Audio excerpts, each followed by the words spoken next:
Andray anjara feno amin'ny fifidianana rehetra izay ho tanterana amin'ity taona 2024 ity antoko Freedom na fifidianana solombavam-bahoaka izany na fifidianana ben'ny tanàna sy mpanolontsaina ny tanàna raha araka nambaran'ny filohan'ny antoko Ramatoa Lalatina Rakotondrazafy androany.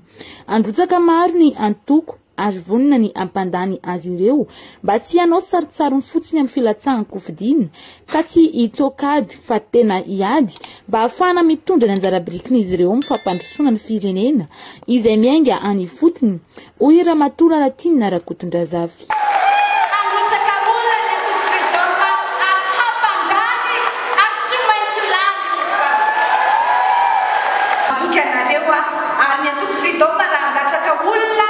Tsy hanao figuration, tsy hanao sarisary fa tena hiady ary tena hilatsaka ary tena handresy no vazo.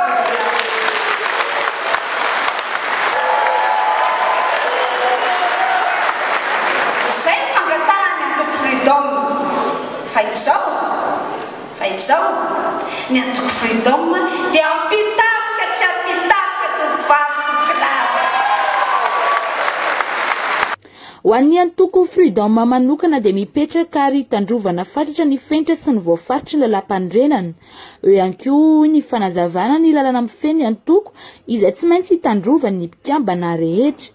Atao mazava tsara kosa ny fifanarahana ho an'ireo mpikambana izay hanapa-kevitra hirotsaka hofidiana na mandritra ny fifidianana ben'ny tanàna izany na fifidianana solombavam-bahoaka mba hisoroana ny mety sy ny fivadiana palitao ka hisy ny fifanekena sy fifanaovan-tsinio ataon'ireo kandida izay anaovana fifanarahana ny tsy hisiny ny fivadiam-pitokisana sy ny fepetra mifanaraka amin'izany araky ny voafaritra ny lalàna hatrany. Izay milatsaka amin'ny antoko Freedom dia manasonia taratasy fanekena na lettre d'engagement mifanaraka amin'ny voalaza ny lalam-panorenana. Tsy Lalatina ny mampanao an'io tsy Petra ny mampanao an'io fa ny lalam-panorenantsika ny mampanao hoe ny solombavam-bahoaka izay lany amin'ny anarany antoko misy azy dia tsy mahazo mivadika.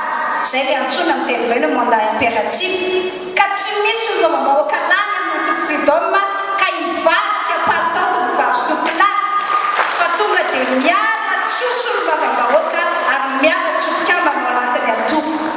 Manoloana izany dia manao antso amin'ireo antoko politika miarady sy manohana ny filohandry Irina Rajoelina ny filohan'ny antoko Freedom androany mba hivondrona amin'ny fanohanana ireo kandida milatsaka amin'ny anarany hivondrony miarady amin'ny filoha na ny hisiny ny coalition indrindra ahafahana misafidy miaraka ireo izay heverina fa kandida manana ny tanjany sy ny heriny afaka mandray andraikitra amin'ny sehatra izay hirotsahany. Ity antoko ity izay nanambara tamin'ny fomba ofisialy androany fa tsy hivadika na hamadika ny filohandry Rajoelina fa hifanolotanana hatrany amin'ny fanatrarana ny vina napetraka izay efa natomboka tamin'ny fifidianana filohan'ny Repoblika farany teo. Ny antoko Freedom dia miantso ny fisian'ny coalition ho an'ny antoko rehetra izay manohana ny fitondrana, manohana ny filohan'ny Rajoelina amin'ny fifidianana ka izay kandida matanjaka any amin'ny distrika na any amin'ny commune no tohana ny vondrona Ray Manontolo mitondra ny lokony IRD na IRK amin'izay fifidianana izay. Nandatanteraka kongresy lehibe fifampiarabanana tratry ny taona 2024 moa androany ny antoko Freedom izay notarian'ny filohan'ny antoko Lalatina Rakotondrazafy ary notron'ireo mpikambana maro manerana ny faritra 2020 eto Madagasikara tetsy Baipasy.